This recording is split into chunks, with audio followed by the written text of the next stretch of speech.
Let's take a quick guided look at the mandible.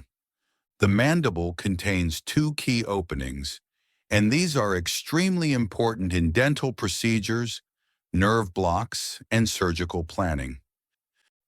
The mandibular foramen on the medial surface of the ramus and the mental foramen on the body of the mandible. Let's start with the mandibular foramen. This opening lies on the medial side of the ramus, and it serves as the entry point for the inferior alveolar nerve and vessels. Once inside, these structures travel through the mandibular canal and supply all the lower teeth and related gingival structures. Now moving to the mental foramen. This foramen opens on the anterolateral surface of the mandibular body, usually below the second premolar. From here, the mental nerve and vessels emerge from the mandibular canal. They supply sensation to the chin and lower lip. Finally, a very important clinical relationship. The lingual nerve.